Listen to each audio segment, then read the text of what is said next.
I'm Dallas Dickinson, Director of Production on Star Wars The Old Republic, the new story-driven MMO from BioWare and LucasArts. Today I'll be guiding you through the opening minutes of the Eternity Vault, a high-level, multi-party operation involving an ancient prison that's been uncovered on the remote world of Belsavis. Inside this prison, a terrible evil has broken free that now threatens both the Republic and the Empire. At level 50 in the game, whichever side you're on, you'll be dispatched to deal with this threat. Today, we'll be watching the first part of the experience from the Imperial perspective, beginning with the conversation with General Threnault. My lord, forgive the lack of protocol, but war has broken the chain of command, and my purpose is grave. I am General Threnault, commanding officer of the Imperial Reclamation Service. I understand you're familiar with us. You run archaeological expeditions to uncover Sith and alien artifacts. And deal with the threats they represent. We uncovered a new section of Belsavis prison during a bombing run. It's been sealed for 20,000 years. The Rakata called it the Eternity Vault. It's where they kept the prisoners and technology they could never afford to release. This doesn't sound promising. We've been translating the Rakata inscriptions. Most are indecipherable, but a few refer to a prisoner called the Infernal One. Took an army to stop the Infernal One before. If we don't do anything, well, the war against the Republic may be nothing next to what'll come. The weapons in that vault could give us an advantage over the Republic. That will be up to you. General Threnault has briefed our group on the situation, and our heroes know what they have to do.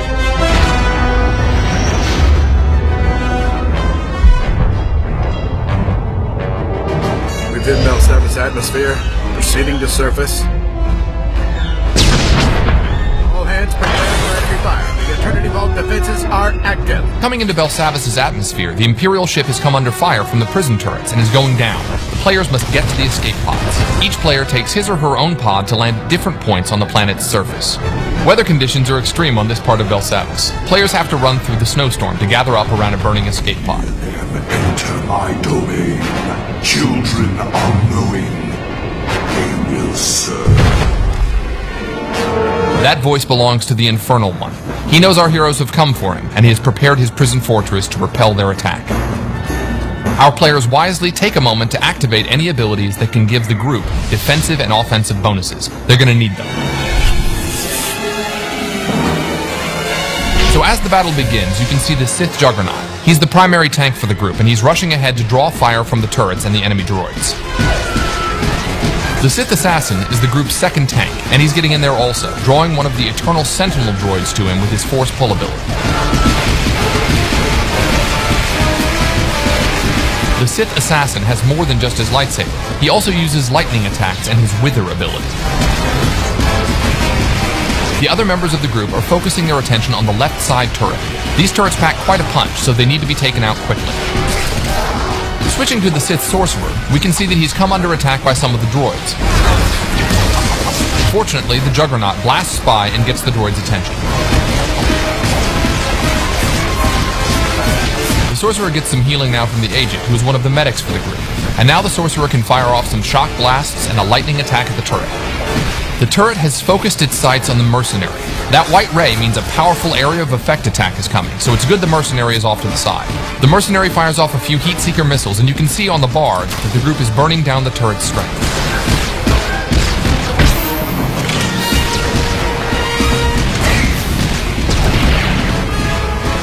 The majority of the group is now focused on taking out the remaining droids, while off in the distance, the Sith Marauder works on weakening that second turret. Here we see the Power Tech use his retractable blade on one of the droids, but even as one falls, more are coming in. You can see the Sorcerer here unleashing Force Storm, a wide area of effect attack to damage as many droids as possible.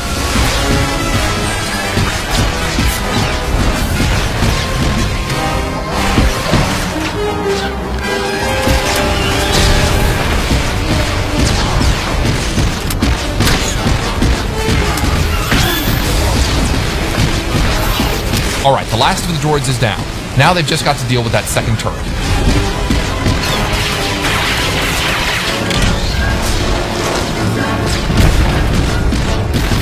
And with one last barrage of missiles, that's down too.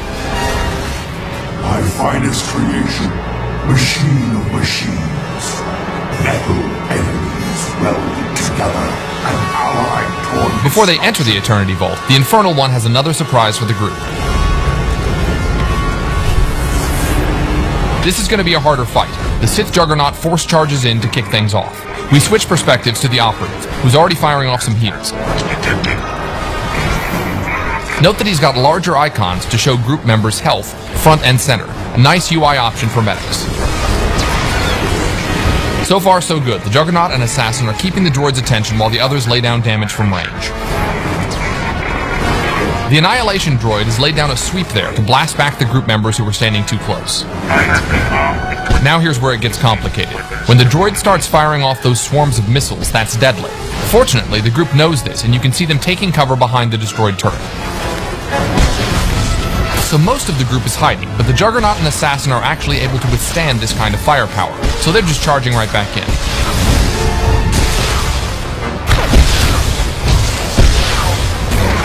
As soon as the missile barrage is over, the rest of the group emerges to continue the fight as well.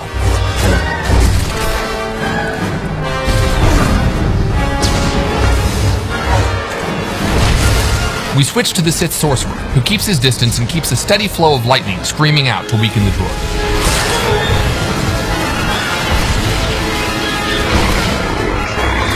The player slides into first-person view to get a better perspective on the battle.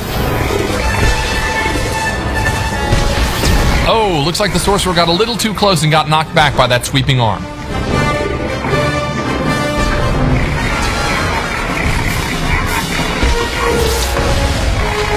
Now the droid is beginning another bombardment with his rockets. This time the group doesn't hide, however, and instead collapses in and keeps fighting. It's critical here that the healers use area of effect heals on the entire group.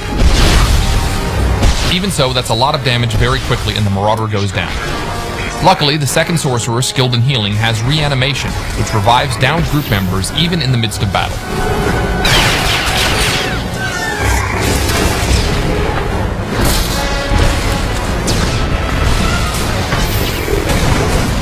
The red targeting reticle over our Sorcerer indicates that he's been targeted for a heavy missile attack. This attack will slam not only him, but anyone standing nearby, so he smartly moves away from the rest of the group to take the hit. Methods analyzed. Engaging stone protocols.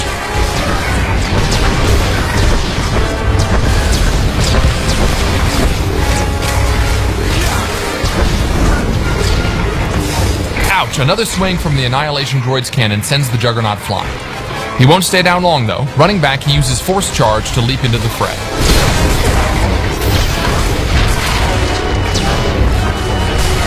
Our heroes maintain their blistering assault, chipping away at the droid's health.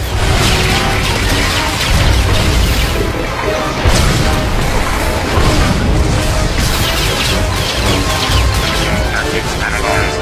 Engaging stone protocols.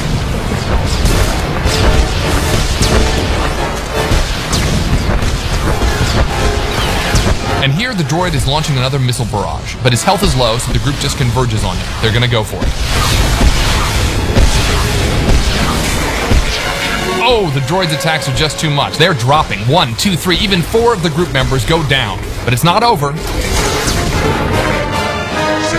They're so close, and there you go. One final attack from the power tech, and the Annihilation droid has gone down.